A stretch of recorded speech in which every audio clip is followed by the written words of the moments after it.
एक बार ऐसा हुआ कि एक पंडित जी थे।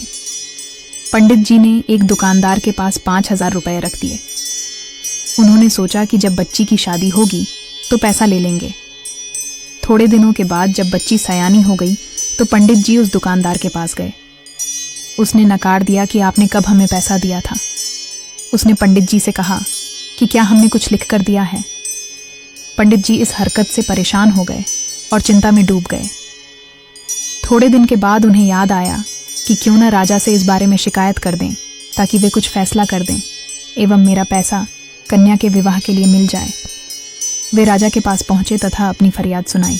राजा ने कहा, कल हमारी सवारी निकलेगी, तुम उस लाला जी की दुकान के पास खड़े रहना। राजा की सवारी निकली। सभी लोगों ने फूलमालाएं पहनाई, किसी ने आरती उतारी। पंडित जी लाला जी की दुकान के पास खड़े थे। राजा ने कहा, गुरुजी आप यहाँ कैसे? आप तो हमारे गुरु हैं, आइए इस बग्घी में बैठ जाइए। लाला जी ये सब देख रहे थे। उन्होंने आरती उतारी, सवारी आगे बढ़ गई। कुछ दूर चलने के बाद राजा ने पंडित जी को उतार दिया और कहा कि पंडित जी हमने आपका काम कर दिया, अब आगे आपका भाग्य। उधर लाला जी ये सब देखकर हैरान थे कि पंडित जी की तो राजा से अच्छी सांठगांठ है, कहीं वे हमारा कबाड़ा ना करा दें। लाला जी ने अपने मुनीम को पंडित जी को ढूंढ कर लाने को कहा। पंडित जी एक पेड़ के नीचे बैठकर कुछ विचार कर रहे थे। मुनीम जी आदर के साथ उन्हें अपने साथ ले गए।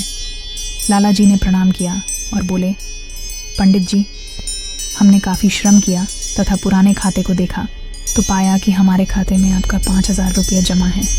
पंडित जी 10 साल में मेन ब्याज के 25,000 रुपये हो गए। पंडित जी आपकी बेटी हमारी बेटी है, अत 1,000 रुपये आप हमारी तरफ से ले जाइए तथा उसे लड़की की शादी में लगा देना। इस प्रकार लाला जी ने पंडित जी को 26,000 रुपये देकर प्रेम के साथ विदा किया।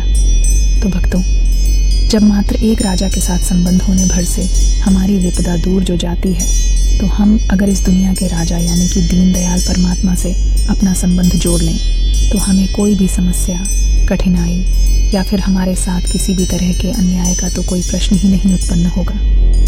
आपका जीवन एकदम शांतिमय रहेगा। प्रभु के चरणारविंद में मन लगा रहे, यही कामना।